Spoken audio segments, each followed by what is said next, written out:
இஞ்சி பூண்டு கூட தேவையில்லைங்க. அவ்வளோ சிம்பிளான ஒரு புலாவ். லஞ்ச் பாக்ஸுக்கு ஏத்த ஒரு ரெசிபி.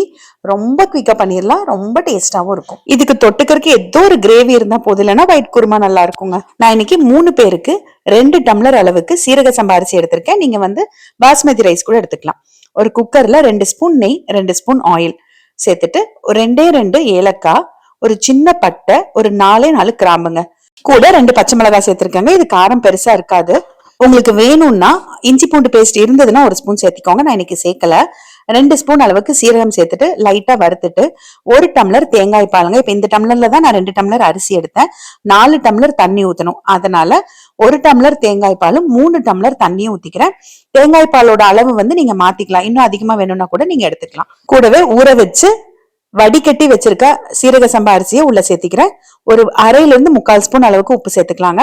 நல்லா கலந்து விட்டுட்டு குக்கர் மூடி வச்சுட்டு, நான் எப்பயும் பிரியாணிக்கு சொல்ற மாதிரி ஆவி வந்ததுக்கு அப்புறமா வெயிட் போட்டு சிம் பண்ணி கரெக்டா டைமர் வச்சு 10 நிமிஷம் எடுத்துட்டீங்க அப்படின்னா சூப்பரா வெந்துருங்க. இப்ப இந்த புலாவ் வேகிறதுக்குள்ள ஒரு வானிலையில ஒரு 2 ஸ்பூன் நெய் அல்லது எண்ணெய் ஊத்திட்டு ஒரு கைப்பிடி அளவு முந்திரி சேர்த்து வறுத்துக்கோங்க. முந்திரி பாதி வறுப்பட்டதுக்கு அப்புறமா ஒரே ஒரு பெரிய வெங்காயம் நல்லா நீள நீளமா கட் பண்ணிட்டு உதுத்து விட்டு சேர்த்துட்டு சிம்ல வச்சு நல்லா பிரவுன் ஆகுற வரைக்கும் வதக்கிக்கோங்க. இது பாத்தீங்கன்னா இந்த புலாவுக்கு நல்ல ஒரு டேஸ்ட் கொடுக்குங்க. ரொம்ப கரிஞ்சிட வேண்டாம். நல்லா பிரவுன் ஆனதுமே ஆஃப் பண்ணி வச்சுக்கோங்க. இப்ப நல்லா பிரஷர் இறங்கினதுக்கு அப்புறமா குக்கர் ஓபன் பண்ணிக்கோங்க. ஓபன் பண்ண உடனே உங்களுக்கு பொங்கல் ஸ்மெல் தான் வரும். ஏன்னா சீரகம் நிறைய சேர்த்திருக்கோம்.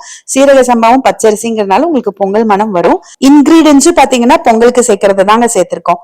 ஆனா இது கொஞ்சம் புலாவ் மாதிரி டேஸ்ட் டிஃப்ரெண்டா இருக்கும். ரொம்ப நல்லாவும் இருக்குங்க. இது கூட உங்களுக்கு தொட்டுக்கருக்கு மஷ்ரூம் கிரேவி, இல்லைன்னா பனீர் கிரேவி, இல்ல எக் கிரேவி, இல்ல ஒயிட் குருமா எது வேணா சேர்த்திக்கலாம். இந்த சாதம் கொஞ்சம் கலந்து விட்டுட்டு நம்ம வறுத்து வச்சிருக்க முந்திரியும் வெங்காயமும் இருக்கு பாருங்க, அதையும் சேர்த்துட்டு ஒரு கைப்பிடி அளவுக்கு கொத்தமல்லி தலையும் சேர்த்துட்டு மிக்ஸ் பண்ணிட்டு அப்படியே சர்வ் பண்ண வேண்டியது தாங்க. சுட சுட சாப்பிட்றதுக்கு ரொம்ப நல்லா இருக்கும். ஆறுனாலும் நல்லா இருக்குங்க. கிரேவியே இல்லாம கூட நீங்க சாப்பிடலாங்க. நீங்களும் ஒரு தடவை ட்ரை பண்ணுங்க. டேஸ்ட் பண்ணிட்டு எனக்கு கமெண்ட் பண்ணுங்க.